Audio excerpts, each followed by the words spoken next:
Good afternoon, everyone, and welcome to part 2 of the Charlie Kirk hologram projection.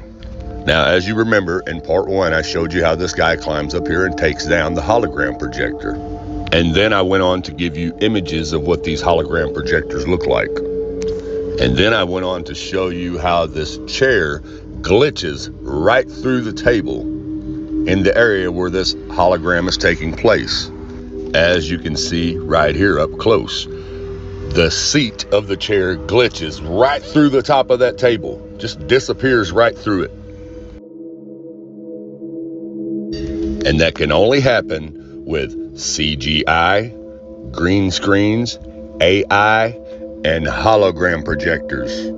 I know a lot of you gonna say, well, Terry, if it was a hologram, how was he walking around passing out hats and talking to people? Because he was walking around passing out hats and talking to people. Only the assassination was a hologram. Here's what you're forgetting.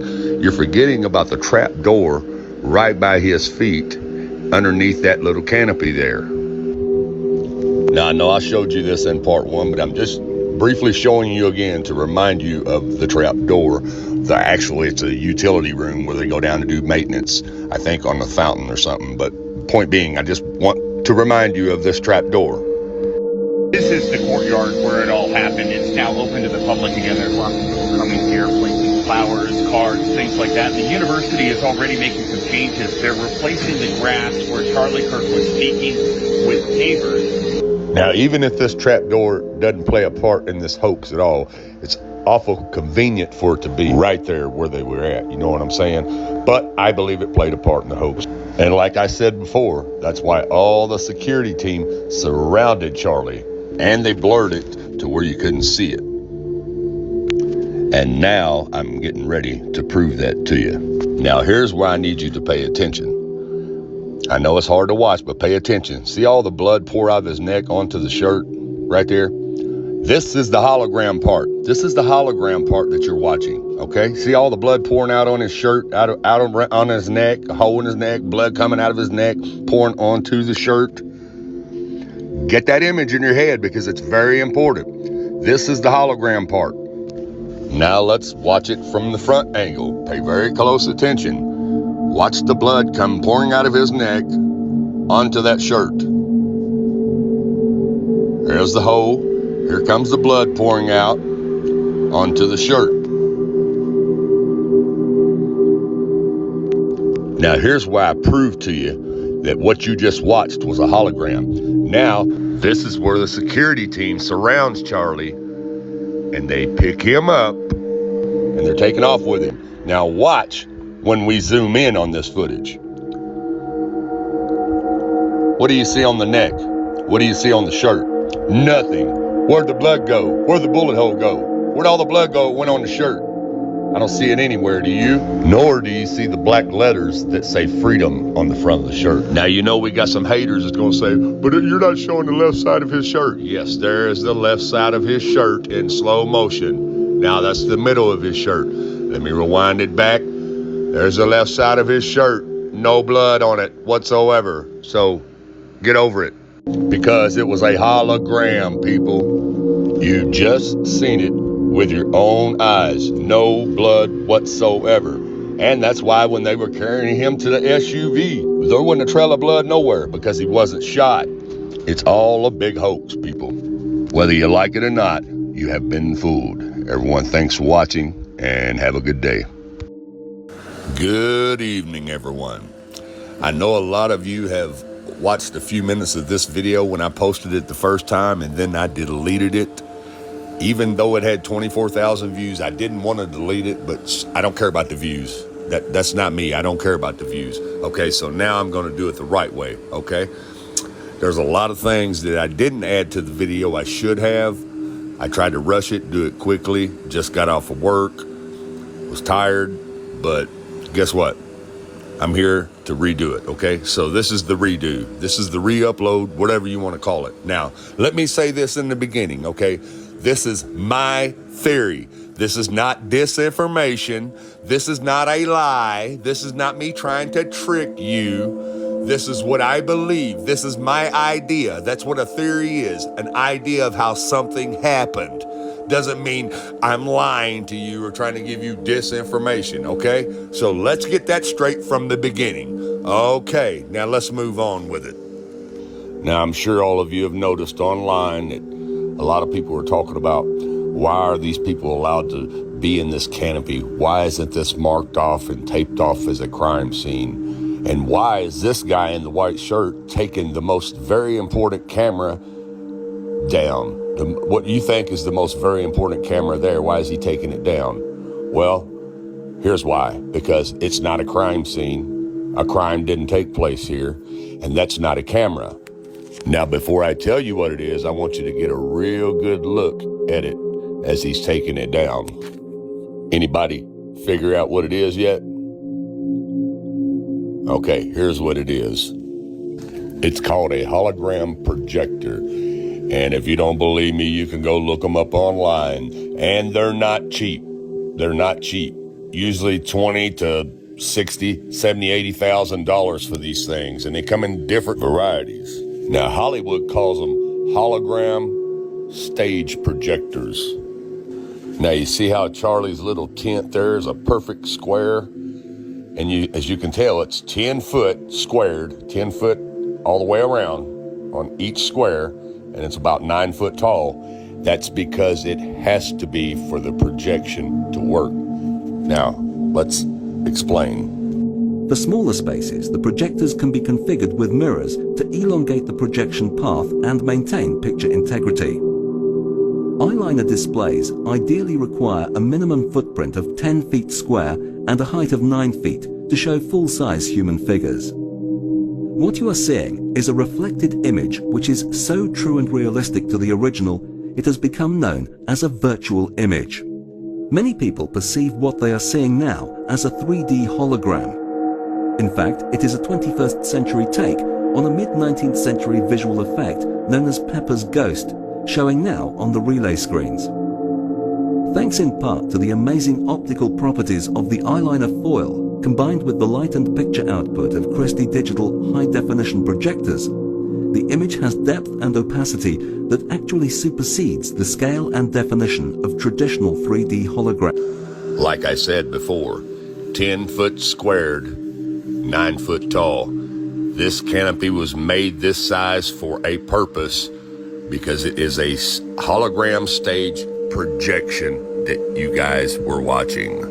Now, don't get me wrong, there are different types of holograms, okay? I'm just showing you one from like 7 years ago, the technology 7 years ago. Now, let me show you some different technology on bigger stages. Now, I'm gonna skip through a lot of this video due to copyright infringement. And also, I don't want this video to be 30 minutes long. I just want to get to the point. I want you to understand how this can be done, okay? If you want to watch the full version of these hologram videos, I'll leave the links in the comments so you don't think you're being deceived, okay? Now let's move on. These performers are holograms. Every series, we take one step closer to achieving all of the sci-fi dreams. It's pretty cool. You'll never have to miss a gig again. The gig can come to you. We traveled to Paris to meet Ian O'Connell, director of the company that put this show on. I recall we were being asked to produce a show from London to Florida where the interaction between the musicians and the audience would be as natural as two people being in the same room. And for all of us, it was an experience that we'll never forget. So how do they beam this band in live? It's incredible that this really is a remote live gig. The signal from London takes less than a third of a second to go all the way around the world and be projected as a hologram on the stage in the US. As well as the hologram making it feel like the band are actually in the room with the audience, the band can see the audience and actually interact and respond to what they're doing. This is a whole new take on live music. But how are the images so good that it looks like the band are really on stage? They look so lifelike because of the angle of the light and the reflective material called mylar that creates this holographic effect. The mylar screen is semi-transparent. The reflective surface reflects the images where the light falls on it, but where the light doesn't fall on it, the audience can see through it. So it looks like there's a person standing on the stage and that there's no screen at all. The projector receives the video signal and projects it down from the ceiling. What I really love about this is that you get the effect of a 3D hologram without those stupid glasses. I still believe we've only scratched the surface with this technology. I think we will see pop-up holograms everywhere. That's it, the holograms are here. We're officially in the future. Now, let me show you how good Hollywood's hologram projection stages can pull this off and make you think you're watching somebody who's there who's not really there. I love being together, although, are we really together? Are we all together in this room? Are we? I feel like we're connected in some way, but maybe. For anyone watching, can you guess which one of us isn't really here?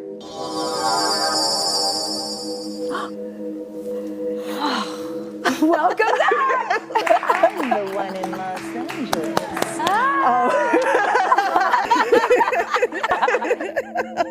And if you guys want to know how that awesome groundbreaking technology works, just go to our website at thedrewbarrymoreshow.com. It's all smoke and mirrors. The world is a stage, people. Get over it. You've been lied to. Now, I know a lot of you are going to say, well, Terry, if it was a hologram, how was he walking around passing out hats and talking to people? Because he was walking around passing out hats and talking to people. Only the assassination was a hologram. Here's what you're forgetting. You're forgetting about the trap door right by his feet underneath that little canopy there.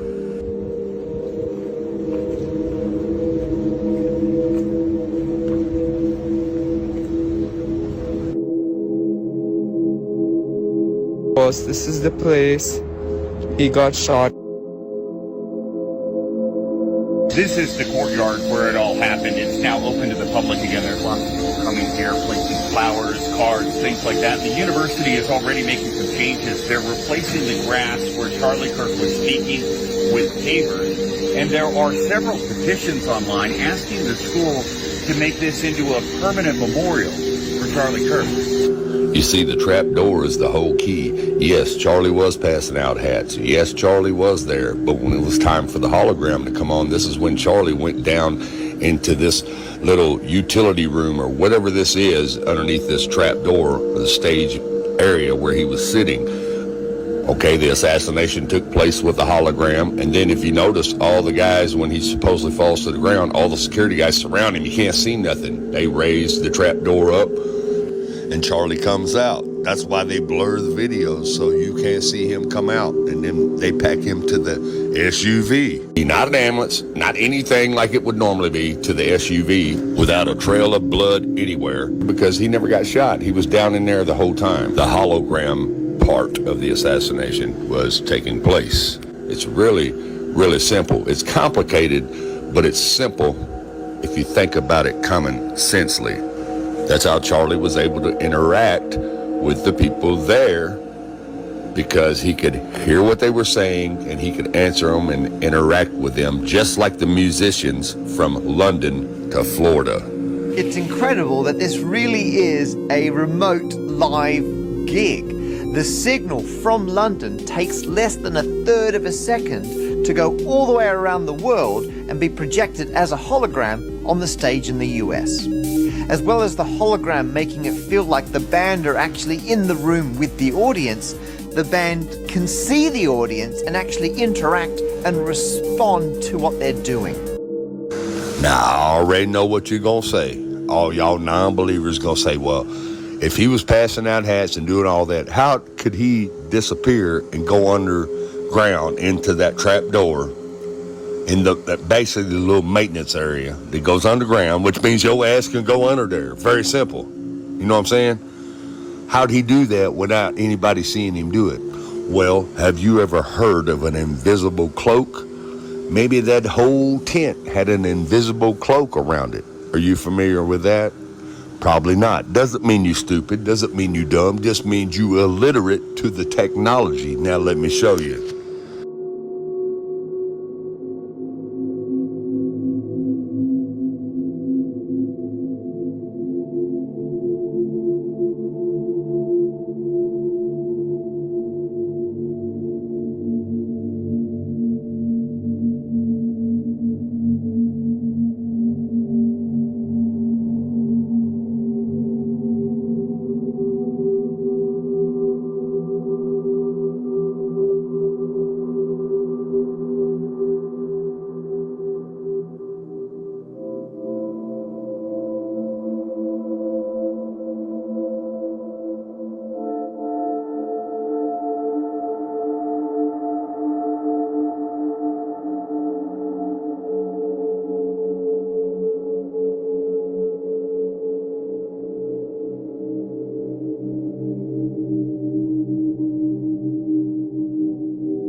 and see how does it work. It works straight away as soon as you take out a bag. You can see, you can make yourself invisible behind this clock very easily. Just use it. It's a little bit of windy right now and very hard to use it because it's flowing, but let's try again and see whether I can use it. Yeah, you can make yourself invisible. You can make yourself invisible. Now you can get on here and make all the videos about me being a liar and giving you disinformation all you want to. But I showed you what I showed you. That's my theory. What's a theory? It's an idea. It's something that could happen. Doesn't mean it's a fact. It's just my theory, okay? So don't get on here and say I'm a liar. I'm giving you disinformation. I'm giving you what I believe because I understand the technology that we have, okay? All you're doing is showing the real shield that you truly are.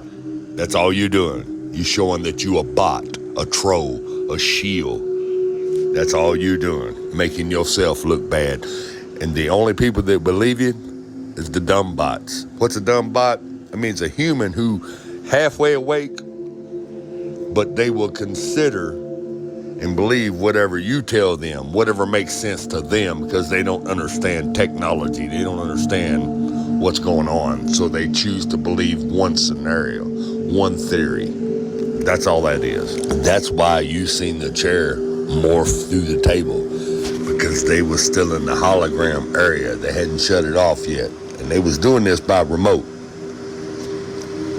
Now you could talk all that disinformation, lying, bullcrap all you want to, but I'm gonna stand behind my theory whether you like it or not. If you don't like it, don't watch it. And if you comment and make some stupid comments, I'm gonna delete you, I'm gonna block you. You know why? Because it's my channel. Get over it. Everyone, thanks for watching. Have a good night and God bless.